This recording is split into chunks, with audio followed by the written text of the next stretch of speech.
Good morning. Good morning. Welcome or welcome back to Bookeemonsters. My name is PK. It is Monday, May the 6th. Hope you are having a good day. It's early, so you can definitely set that intention. Hope you had a good weekend. Did anything happen? Kim, how are you doing with the doggos? Are you overwhelmed yet? Yeah, they can be a handful. Kim said good morning, and Stargator Mary said good morning as well. You guys are up. Appreciate it. So let's see, quick announcements. There's no sprints tonight on my channel. I do Tuesday and Thursday evenings at 6 p.m. Mountain Time, 8 p.m. Eastern, and then on Saturday afternoons at 1 p.m. Mountain Time, 3 p.m. Eastern. I believe tonight they are on Storm's channel, which is Storm Reads. Morning show wise, we do a different genre every day of the work week. At 6 a.m. Mountain Time, 8 a.m. Eastern. Today being Monday, we are going to look at the cozy mysteries because there's always a lot of cozy mysteries. We shall jump in here. Let me get rid of this.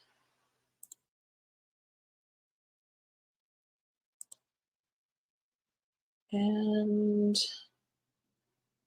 had we looked at Murder on the Italian Riviera yet? I know that was where we had stopped. I can't remember if we looked at it or not.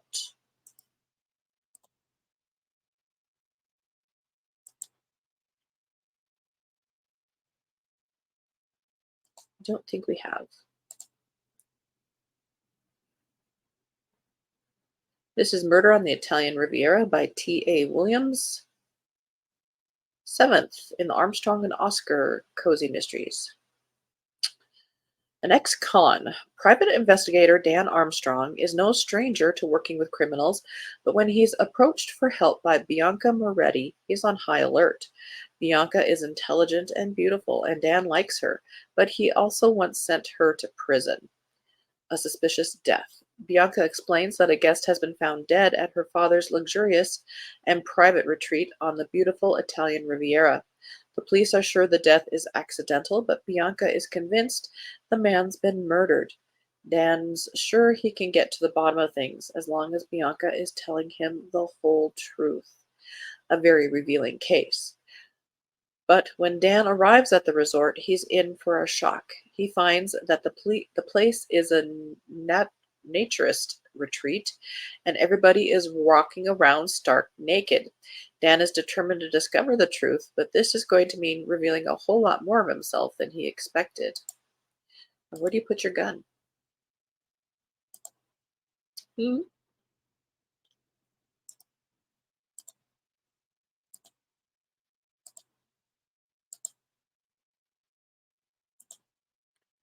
I don't think we did. Okay.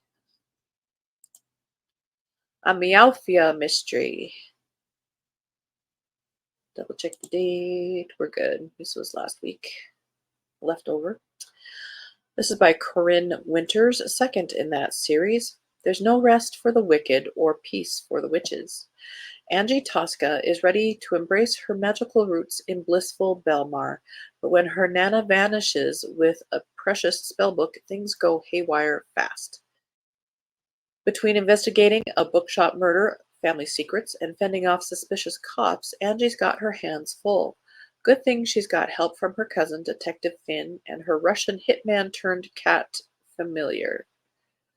When Angie's cousin Lucia gets caught up in the mix, she knows she has to sort this out fast. To get to the bottom of the family's mysteries and stop a dangerous magical foe, Angie must get crafty with potions and spells. Let's see if this one actually has a cover. It does. Murder at the Pirate Festival. That one would be good for Talk Like a Pirate Day, but that's in September. Kim covers cute, but paranormal, no. There's just so many of them.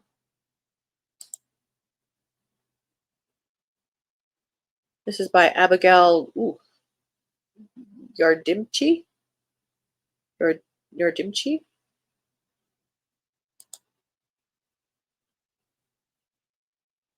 First in the Berryport mysteries.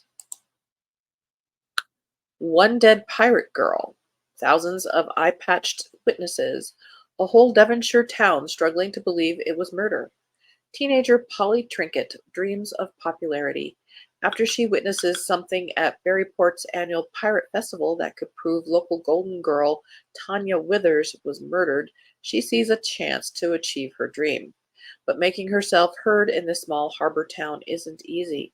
When Polly discovers Berryport's only detective has retired, she decides to investigate herself. Soon, Tanya's tycoon boyfriend, guess that's what you have, starts acting shady, and Polly's offbeat inquiry style lands her a whole new circle of friends she didn't even ask for. With a college counselor hounding her about her ADHD, sudden interest from Hollywood movie makers, and the threat of her aunt's bakery business going under, genuine friendship feels more unreachable than ever. Will uncovering the truth about Tanya really be worth it? Or could Polly's chance at happiness disappear like a pirate ship lost on a stormy sea? Age group had indicated that was young adult, and it sounds very young adult. Okay, the first date disaster. A Very Merry Murder Mystery by Rachel Beatty. It's only 86 pages. So a short story. Take a look at it. We're moving on. Why would you do a paperback for 86 pages?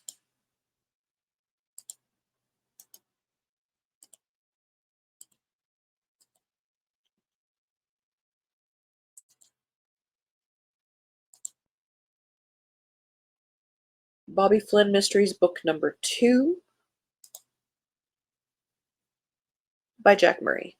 Murder is never the right note on Tin Pan Alley, the legendary center of New York's music publishing industry. When song plugger George Rankin is found dead in the locked room of his apartment, reporter Bobby Flynn, with the help of Detective Nolan and opposition of her father, Inspector Flynn, delves deep into the glittering yet treacherous world of music publishing, where every note holds a secret and every alleyway conceals a potential suspect. Along the way, they are joined by Mary Aston and Kit Aston's aunt Agatha in a case that takes them from Hell's Kitchen to the hell of trench war in World War One.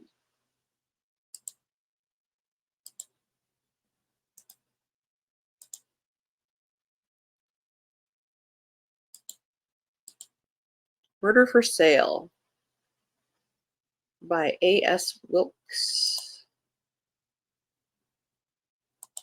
First in the Bunny and Bella Rose mysteries. What if you planned to make a sale on a house and found a dead body instead? I'd say you were half the real estate agents in America in cozy book land. Bunny Dubois is determined to make the sale on a house, but when everything goes wrong in a single morning, only murder can top it. While showing the house, a top competitor is found dead. To make matters worse, Bunny is the police's prime suspect.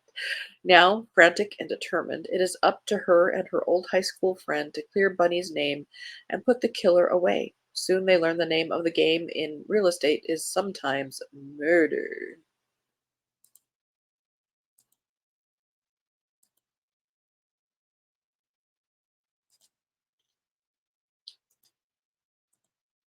Perfect Watch.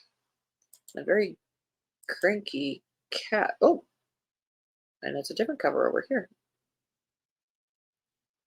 By Nick Saint. 83 in the Mysteries of Max. And it's over 200 pages. Good for that author. Burn, baby, burn. A new craze hit the town of Hampton Cove hard. It was a smartwatch that promised to do all the things that other smart watches couldn't. Unfortunately, what they did wasn't what people actually wanted them to do. Add to that a sort of rash of exploding electric cars, a gang of pickpockets on the loose, and the four of us had our work cut out for us again.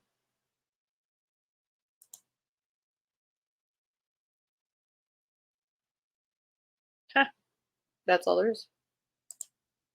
Sorry, the author's busy writing. We can't do any more than that.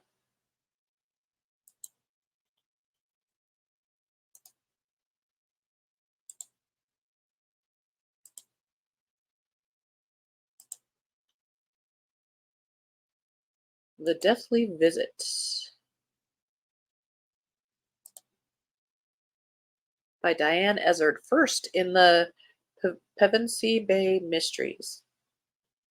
Moving house can be stressful, especially when your new neighbor is murdered on your doorstep.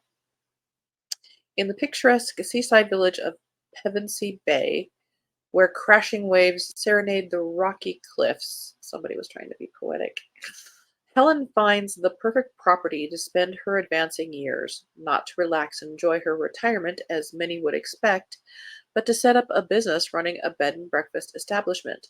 Little does she know that her idyllic fresh start would soon be marred by a chilling mystery. Helen's decision to change her life was huge, especially as she spent most of her marriage working as a housewife and mother. Her only daughter now works abroad, and her husband died last year, leaving Helen with little purpose left until she comes up with the brainwave idea to start up a new business venture. Little did anyone know that she had secretly held onto this dream for years. Before she opens to the public, she invites three of her closest friends to test her hospitality skills. Meg, Harry, and Robert first met Helen at university where they studied criminology together in their youth. Only Robert put his learning to good use, working as a college lecturer. Meg owns a cafe, and Harry is an accountant. They are keen to help Helen make a success of her new enterprise and are busy chatting about that when there is a knock on the door on their first evening together. Having recently met the nosy neighbor from across the road, Jimmy Chase, and taken an instant dislike to him, Helen is surprised to see him calling. Surprise soon turns to shock and horror as the friends discover he had been stabbed. Interesting setup.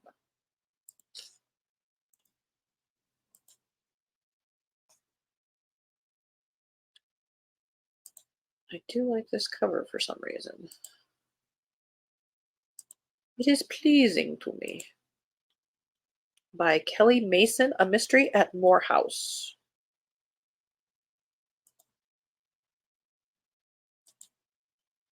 Third in the Lady Ellen Investigates series. Marooned after a garden party turns sinister, Lady Ellen finds herself in the midst of an unsettling mystery. An unexpected summer storm leaves occupants and visitors, including Ellen, Lottie, and Captain Hamilton, contained within Moore House and grounds after it is cut off from the outside world. When a priceless Egyptian artifact is stolen, the thief leaves the man guarding it brutally maimed. Tasked by the artifact's secretive owner to discover the relic, Lady Ellen must sift through a web of secrets and motives. Why must she? As she delves, because my name's on the book, as she delves into the lives of both the family and staff at Moore House, the question arises, who is truly capable of such a betrayal? With her companions Lottie, Captain Hamilton, and her faithful dog Prince by her side, will she be able to locate the treasure and discover the thief before they escape? Or will the artifact be lost forever?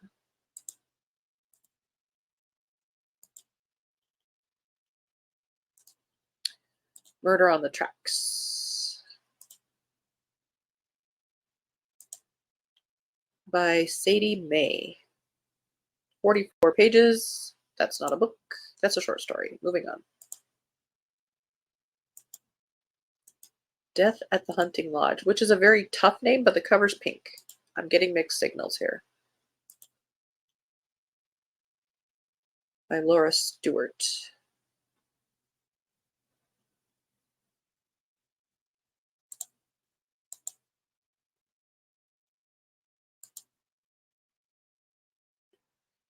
Nope, the paperback is the same. Pink. And it came out in April.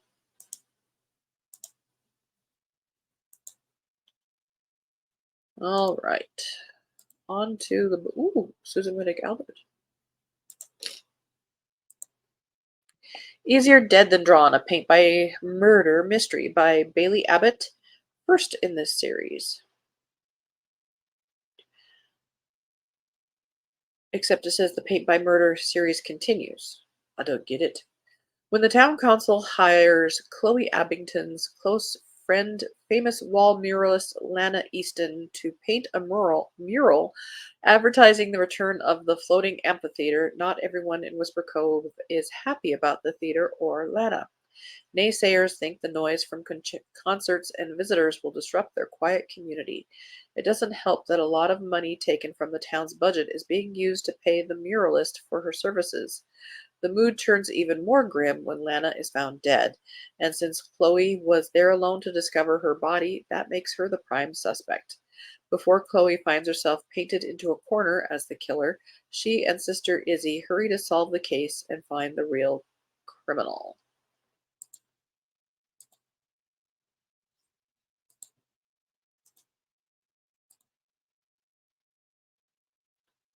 I probably have this one pre-ordered. Yep, for my mom. I'm behind in it quite a bit.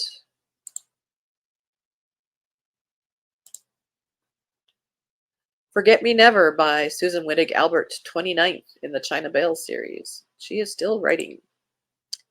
Olivia Andrews is locally famous for her blog and podcast Forget Me Not, a crime victims storyboard, which is dedicated to telling the stories of victims of crime. Now she has a stunning story to tell about a decades-old murder mystery involving a prominent citizen of Pecan Springs, someone who isn't the man everybody thinks he is. But she is killed by a hit-and-run driver while she's out jogging early one morning. Was it an accident or something else? Her sister wants to know. And Olivia's friend China Bales also wants to know urgently. Who is the prominent citizen Olivia was about to expose? How did he manage to get away with murder 20 years ago? Did he kill Olivia to keep her from revealing his secret? What is local lawyer Charlie Littman trying to hide? And when there's another murder, well, it has to be part of the same story, doesn't it? Oh, so many questions. And when there's another murder, well, it has to be part of the same. Let's see, we did that. And so does the scrapbook a cousin has compiled to honor the memory of one of the victims and make sure she won't be forgotten. It might hold the answer, except that the one person whose face China wants to see has been scissored out of every photo. Well, she's been writing a long time, but she's keeping it updated with podcast stuff. Everybody's doing podcast stuff.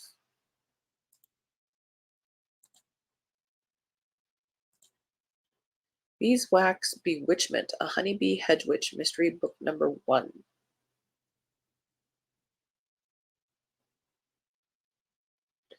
And it says June.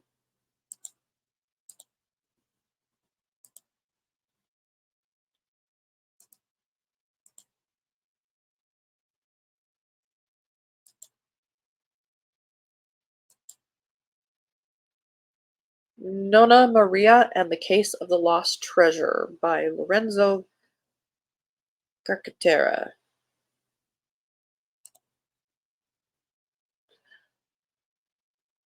As Nonna Maria's longtime pal and sometimes colleague, Captain Marino, in charge of the local carabinieri, never wanted to see harm brought to the doorstep of everyone's favorite espresso brewing, counsel-giving amateur sleuth.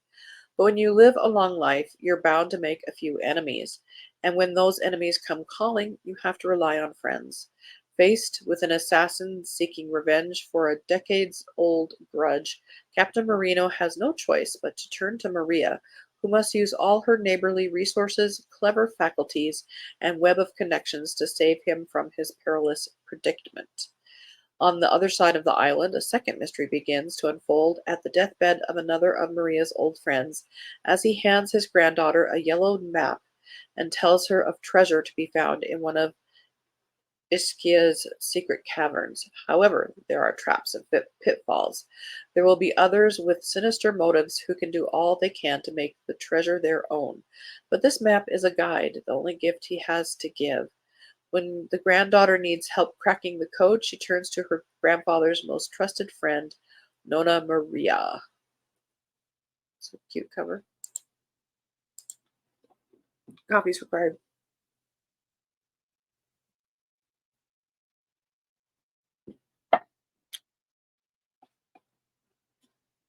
You may curse the bride.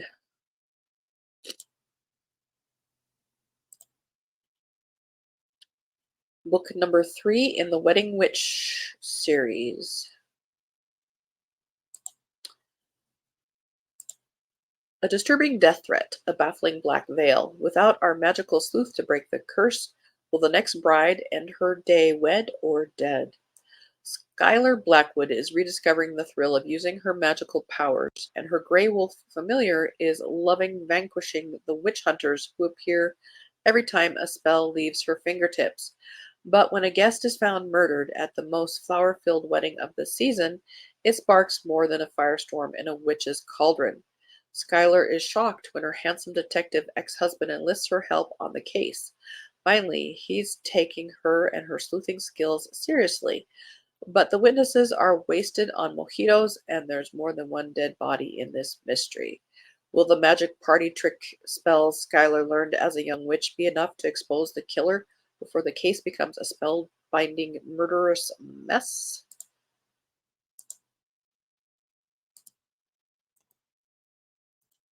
Campfire Fatality.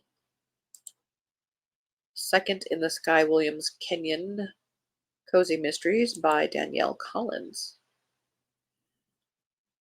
There's nothing like a camping trip in wilderness to soothe your soul or dispose of a dead body. Sky needs to start generating cash so she can build the resort she dreams of, and decides the best way to do that is to set up campsites and attract clients who want to rough it in the wilderness. When a group of American tourists signs up to stay at her new campsite, she feels like everything is falling into place. Then one of the guests is killed. Can Sky solve the murder mystery and save her campground, or will her dreams go up in campfire smoke?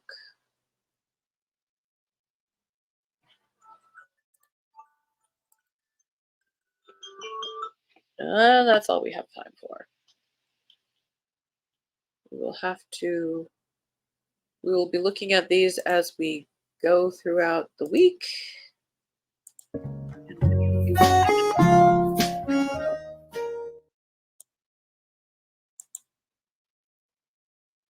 Oh, commercial.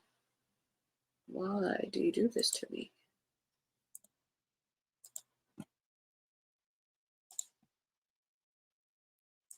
There we go. Sorry about that. Bopping around there.